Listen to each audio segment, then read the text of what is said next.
I believe in freedom of speech. I believe in the right to be allowed to have an opinion. If people want to believe Meghan Markle, that's entirely their right. I don't believe almost anything that comes out of her mouth. Every time I see her demanding to be called Duchess of Sussex, I laugh. Nobody in Britain calls her that. It's Meghan Markle. You know, she got lucky, met her prince, dragged him out of the bosom of his family, dragged him away from the monarchy. It is January 2026, and if you thought the war between the Sussexes and the media had finally died down, you were dead wrong. Piers Morgan just went absolutely nuclear on live television, and this time he didn't just criticize Meghan Markle, he completely dismantled her entire new business venture piece by piece. The man who famously walked off the set of Good Morning Britain rather than apologize is back, and he has returned with ammunition that is absolutely devastating. Meghan just released her highly anticipated Netflix cooking show, a project that was supposed to launch her lifestyle empire. But instead of praise, she got a reality check that was so brutal, it's threatening to sink the whole ship. Piers Morgan tore the production apart on his show, Piers Morgan Uncensored, and he didn't hold back a single punch. He called it unwatchable. He called it the ultimate vanity project. But he didn't stop at general insults. He exposed every single fake moment, every staged photo, and every calculated image Meghan tried selling to the world. And here is why this specific takedown is different from all the others. Piers isn't just some random critic throwing shade from the sidelines. This is a man who knew Meghan personally before she ghosted him for a prince.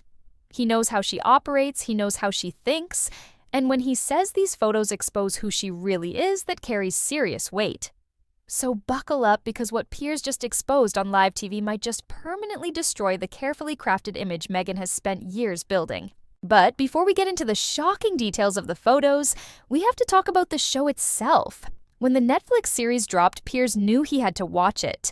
Not because he wanted to support her, but because he just knew it would be comedy gold. He sat down ready to see what millions of dollars of production budget looks like, and the result, he couldn't even make it through the first episode. On his show, Piers admitted, "I tried watching it, and after honestly about 3 or 4 minutes, I was done. It was just unwatchable." Think about that for a second. 3 to 4 minutes.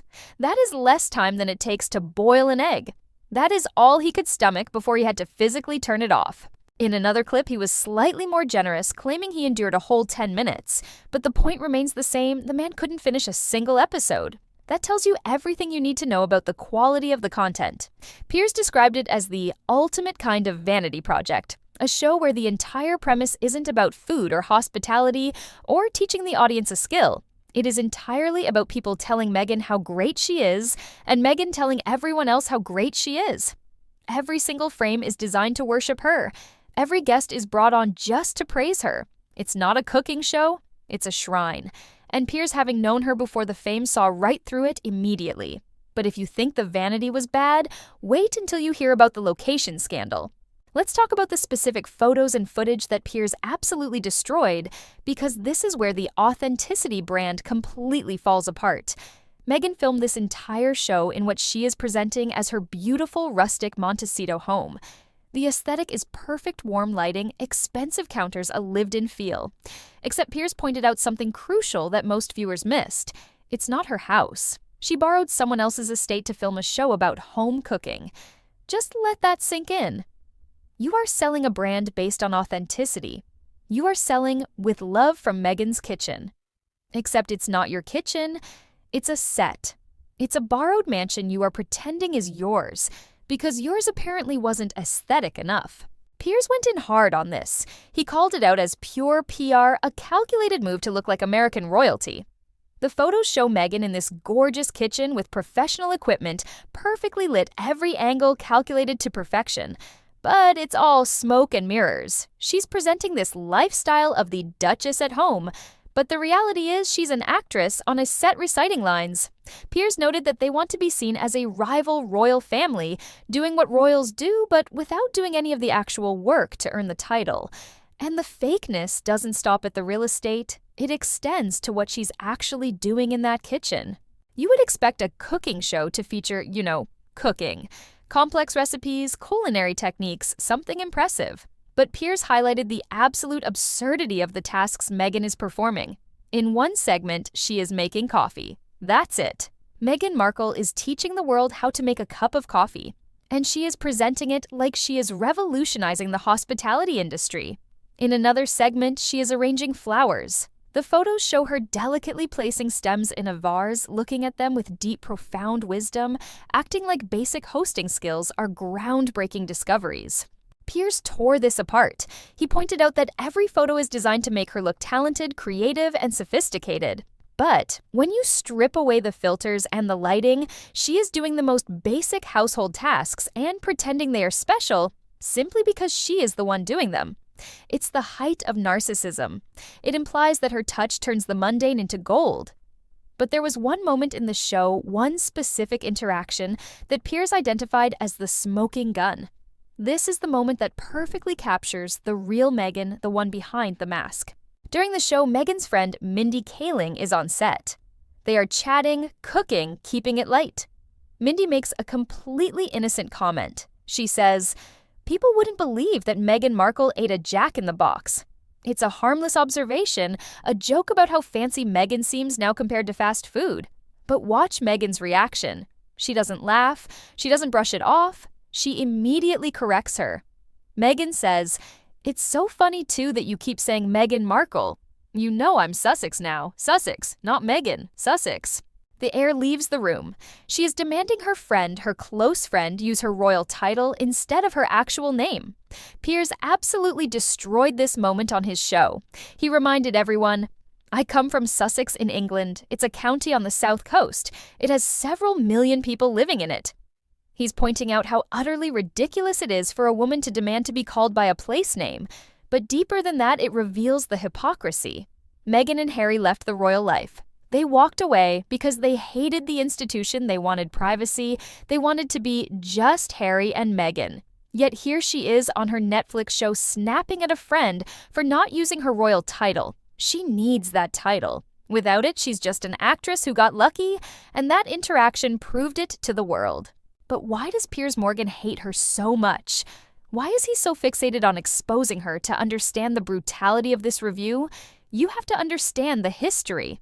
This isn't just a journalist doing a job. This is personal.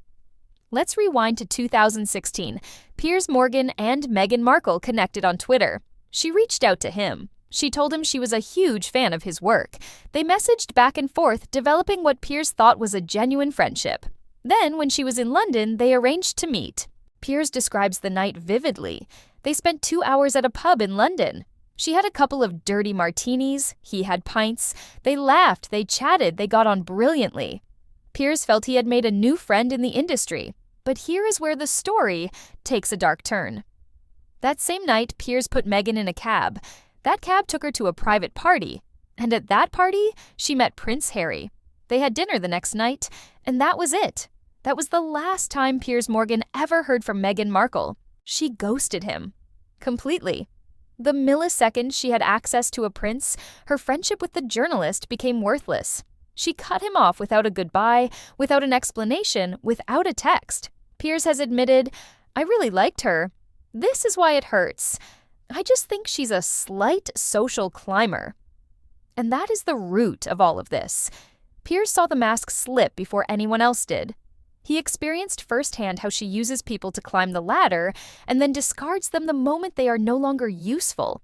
So when he tears apart her Netflix show, when he exposes the fake photos and the calculated moments, he isn't being a troll. He is warning us. He is saying, "I know who she is." This context makes his latest attack even more significant because Piers literally sacrificed his career to stand by his opinion of her. We all remember March 2021. Meghan and Harry did the Oprah interview. Meghan made massive claims. She said she was denied mental health help. She made accusations of prejudice within the royal family. The world was reeling, but Piers went on Good Morning Britain the next morning and said the words that would seal his fate. "I don't believe a word she said. I wouldn't believe it if she read me a weather report." The backlash was instant. 58,000 complaints poured in. Meghan herself wrote a letter to the boss of ITV complaining about him. The pressure was massive. His colleague Alex Beresford confronted him on air, accusing him of trashing her just because she cut him off. And in a moment of pure frustration, Piers stormed off the set. Hours later, he quit the show. He lost his platform, his salary, and his position because he refused to apologize for doubting her. And guess what? The regulators eventually cleared him. They found his opinion was protected speech, but the damage was done. So, when Piers attacks this cooking show now, he is doing it as a man who has already paid the ultimate price for his truth. He has nothing left to lose. That makes his criticism bulletproof. He isn't doing this for clicks. He's doing it because he truly believes she is a fraud. And this brings us back to the details of the photos that he claims prove his point. If you don't know what to look for, you might just see a nice cooking show. But Piers is training us to see the cracks in the facade. First, look at the styling. In every single photo, Meghan's hair and makeup are flawless. Her outfits are color coordinated with the room. The lighting is professional studio lighting. This isn't a mom cooking dinner for her kids. This is a Vogue photo shoot disguised as a kitchen segment. Piers argues that real cooking gets messy. Real kitchens have clutter. Real people make mistakes. But Meghan can't show that. Her brand is perfection. And perfection, by definition, is fake. It creates a barrier between her and the audience she is trying to relate to. Then there is the issue of the guests. Piers pointed out that the show is essentially an echo chamber. Every person brought on screen is there to validate Meghan. There is no challenge, no learning curve, no moment where Meghan is the student. She is always the guru. This reinforces the vanity project accusation. It's not about food, it's about branding. And Piers, having spent decades in media, knows exactly how these things are produced. He knows that Netflix paid them $100 million and they need to see a return on that investment. But if the content is this hollow, that investment is in trouble. Piers also touched on a very recent, very petty development in this ongoing war. It involves a jar of jam. Yes, jam. Meghan sent out numbered jars of her new jam to influencers and friends, but she also sent one to a rather unexpected recipient, Alex Beresford, the same weatherman who fought with Piers on GMB, the man who triggered Piers to storm off set. Meghan sent him a jar and he posted it proudly. Piers saw this as a calculated, subtle shade away for Meghan to say, "I remember who stood up for me." It proves that she is watching. It proves that she cares about these petty feuds just as much as Piers does. But Piers used this to his advantage. He pointed out the pettiness of it. He pointed out that while she is playing games with jam jars, her popularity in the UK has tanked. The polling numbers are catastrophic. Piers noted that the Sussexes are now polling below Prince Andrew in some surveys, which he honestly didn't think was humanly possible.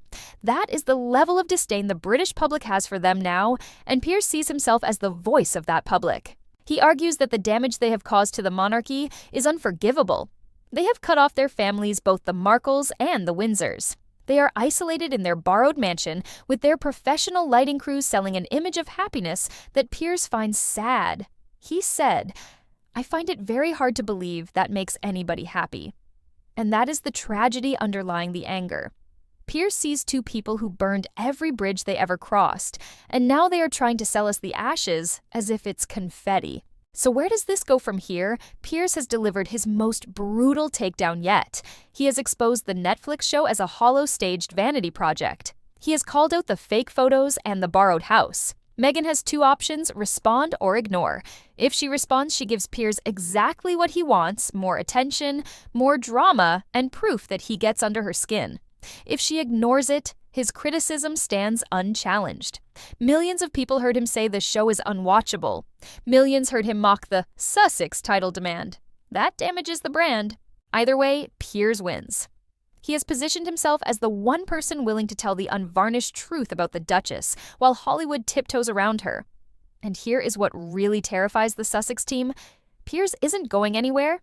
He has his own platform now. He answers to no one. That means every time Meghan releases something new, every time she drops a photo or a podcast, Piers will be there to tear it apart. He has become her permanent shadow, the ghost of the friend she discarded, reminding the world of who she was before the tiara. Piers Morgan might be obsessed with Meghan Markle. People accuse him of it constantly, and honestly, they are probably right. He can't let it go. But here's the uncomfortable truth that his latest review forces us to confront: everything he said about her turned out to be true. She did climb the social ladder. She did cut off her family. She did leave the UK. She did monetize her titles. Piers predicted it all years ago when everyone else was cheering. Now, with these Netflix photos with this cooking show disaster, he has more ammunition than ever. The photos show a woman desperate to sell an image of relatable domestic bliss. But the reality is a staged production in a stranger's house. Piers exposed it all on live television with brutal honesty. The question isn't whether Meghan will recover from this specific bad review. She likely will. The question is whether anyone will ever believe her authenticity again after someone who knew her personally couldn't even stand to watch 10 minutes of her being herself. Piers Morgan went nuclear, he exposed the illusion, and that is a bell you cannot unring. And that wasn't even the whole story. Because as bad as the cooking show was, rumors are already circulating about what Netflix is planning next, and if Piers thought this was a vanity project, he hasn't seen anything yet. But for now, the message is clear. You can borrow the mansion, you can hire the lighting crew, and you can force your friends to call you Duchess. But you cannot fake authenticity when the cameras are rolling. And Piers Morgan will be watching every single frame, ready to call cut.